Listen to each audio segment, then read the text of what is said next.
Good morning, everybody. Matt Moda here to give you my favorite NBA player prop picks for today. We're talking Tuesday, December 9th. Happy Tuesday. Happy NBA Cup Day for anybody that cares about this. The Splash Zone is back in your life. I'm going to have three NBA player prop picks for you guys to lock in for today's NBA betting slate, one of which I am taking on a nice ladder climb as well. Very confident in the three plays that we have for today. Before we get into that, let's do a recap from yesterday, which ended up basically being a break-even day overall. It felt disgusting because neither of these plays started off looking like they were going to even come close. Colin Gillespie, I think, scored 4 points in the first half. Maybe it was 6, but he came through, scored 19 points in the game. But we lost De'Aaron Fox, 25-plus points. Honestly, the other guys, especially Dylan Harper, ended up scoring way more in that game than I was expecting. I thought that Fox was going to take a lot of the scoring load, and that's not what happened. So that one didn't really even come close. He had 8 points in like the fourth quarter. So basically broke even on the day yesterday. Breaking even, I mean, up 0.15 units just to be exact. But breaking even is not going to do much with the losses that we've had on the year. As you can tell, it's been a pretty gross season overall. It's just been marred by two disgusting cold streaks. I had a stretch where I lost 6 straight. That was the first 2 days of the year. And then I had a stretch a couple weeks ago where I lost 10 straight plays, literally 10 straight. That's just kind of how the season has gone on. You take those 16 straight losses out and we're slightly in the green, but unfortunately they count. But I am confident that by the end of the year, let's call it the start of 2027, this number will be in the green, and hopefully that starts tonight. I am confident in the three plays that we have. I know that I say that every video, but I have to be confident, or else why would I play it? I have 2 plays in this Heat Magic game. The first one is Anthony Black, and I'm taking him on the rebounds plus assists. Now, I ended up getting him at 9.5 at plus 115 odds at Fanatics is what that price is.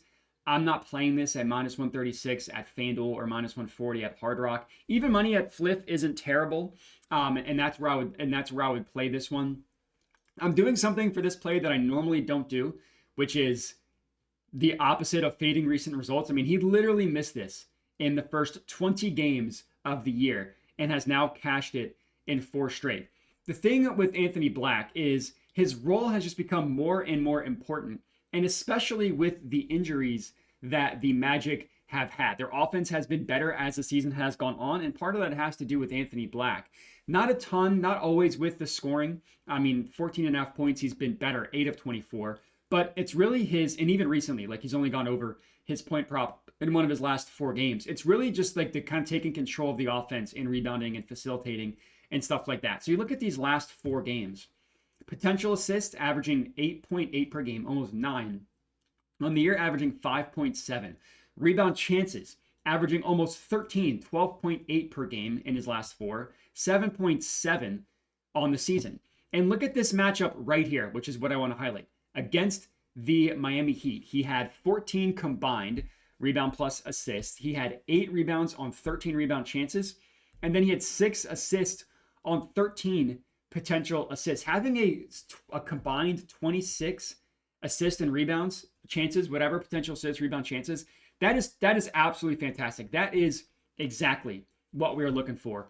And the Heat are a good matchup for both of these props, right? They've been a good matchup all year. I mean, for a lot of stats, because they play at such a fast pace. If we look at them on the year, they allow the combined 25th most rebounds plus assists to the guard position, according to Props Madness. You look at some other sources, like from the rebounds, they are a little bit down recently. From a rebounds perspective, you see them down here. So instead of them being like top 5, this is over the last month, I should say. This is over the last month, last 30 days. Maybe not quite as good recently, but still not bad. Still in the top half, maybe closer to even. And then on the entire year for the rebounds, they've allowed the 3rd most according to Fantasy Pros. And then you look at the assists, Fantasy Pros has them allowing the most assists to point guards. And then recently, over the last month, they are allowing the 5th most assists to point guards. So the assist is better from a matchup perspective, but the rebounds, I really like how well he's been rebounding recently. I mean, you look at his last couple games, 9 rebounds, 7, 8, 11. His over-under is 5.5 for plus 110 at BetMGM, and he's hit that in 4 of his last 5 games and actually had 7 or more in those games. The assist, he's also been good. You look at him recently, He's over under of his assist prop is 3.5 at -102. He's hit that in 7 of his last 9 games. Now he's hit 4 a lot. I mean, what, in 4 of these games, he went over. He had exactly 4, but he's still been doing a really good job playmaking recently, whereas the rebounds have been more recent, the last 4 exactly. So, and a good matchup for a player. Oh yeah, I haven't even mentioned yet. Franz is out. He hasn't missed a game this year, so we don't know what things are going to look like. Paolo Banchero is also on a minutes restriction. Like, you look at Paolo, he missed a little bit less than a month, like 3 weeks right here. Since he's come back, he's played 20 minutes and 24 minutes. So he's not going back to his 35, 36 minutes per game. And with no Franz, somebody's got to do something. And my guess here is that Suggs tries to be more of a scorer, which is what he's been doing recently, is trying to score more. And he hasn't been doing this stuff nearly as much. And it's going to go to Black. Like, it's no surprise that Black has gone over in 4 straight, while Suggs has gone under in 5 straight. And then he's gone under in 6 of his last 7. So that's how I'm guessing this goes on the Magic side. On the Heat side, where I went with this one was Davion Mitchell, and I went with him on the assists. Now, his over-under, I'm not touching -125 for 6.5 at Hard Rock, so I went to 8+, which you can get at +142 at DraftKings. That is what I ended up playing here. Now, there are a ton of guys on the injury report for the Heat. Everybody important is listed as probable. Davion Mitchell, probable. Tyler Hero, probable. Nobody else I really care whether they're missing or not. And the biggest thing here is Tyler Hero. He has played 5 games with Tyler Hero in the lineup. He's gone over 8 or more assists, I should say, in 4 of those 5 games. He had 1 gross game with only 4 assists, and then we see 9, 10, 12, 9. And what I really like is he's been doing it in the tough matchups. I mean, the Pistons do not allow a lot of assists. Guess what? He had 10 assists. The Bucks do not allow a lot of assists. Guess what? He had 4.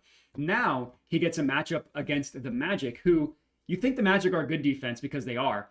They allow the 4th most assists per game to guards like Davion Mitchell. And they've allowed some pretty big assist numbers. Fox scored a ton against them. That's not going to happen for Davion Mitchell.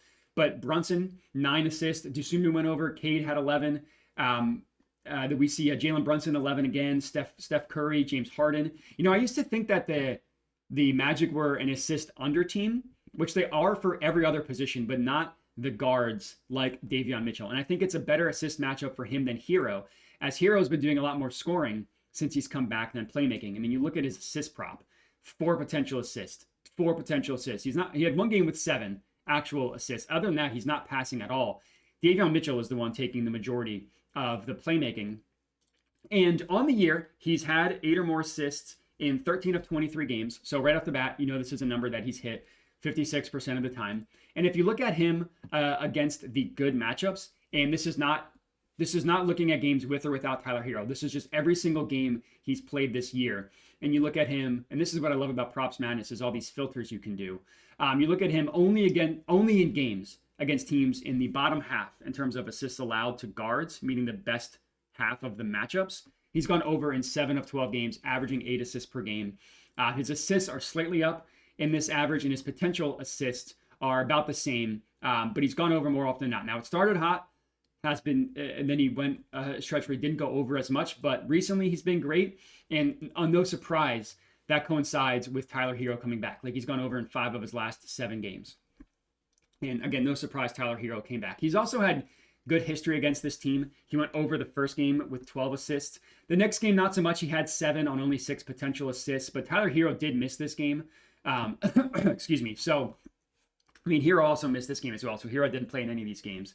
But 7 assists is not terrible, granted. His potential assists, something's wonky about that because they tracked him with 6. So you're not supposed to have more actual assists than potential assists. It only happens when the scorekeeper is generous with the assists that they gave him. But Mitchell, I think, is a good look for his assist prop. And then the last play that we're locking in here, people are going to call it a random market, which I understand, but it's Mitchell Robinson, taking him on the first quarter rebounds.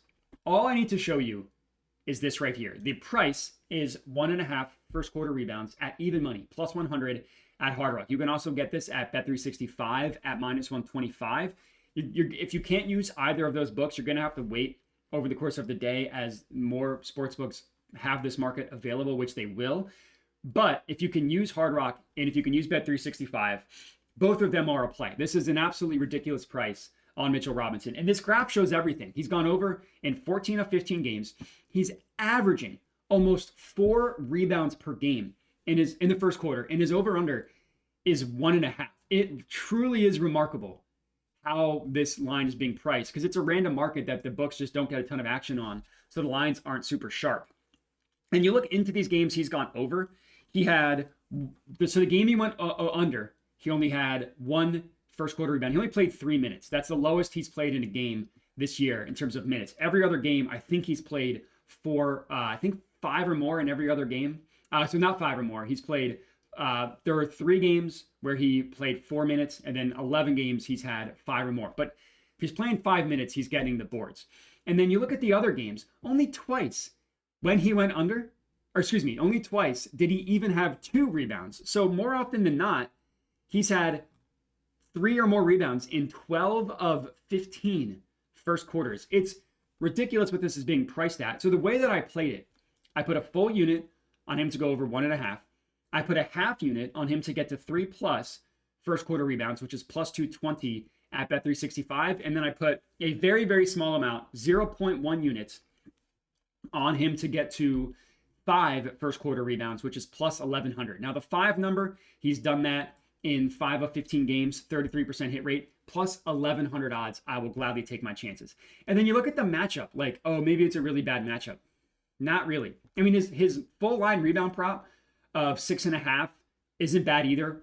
That's not a bad pivot if you can't play the first quarter. Granted, this is at Hard Rock, so just play it on Hard Rock. But minus 115 on BetMGM for him to go over 6.5 isn't terrible. You see that he's gone over that in 11 of 15 games, averaging 8.5 rebounds per game.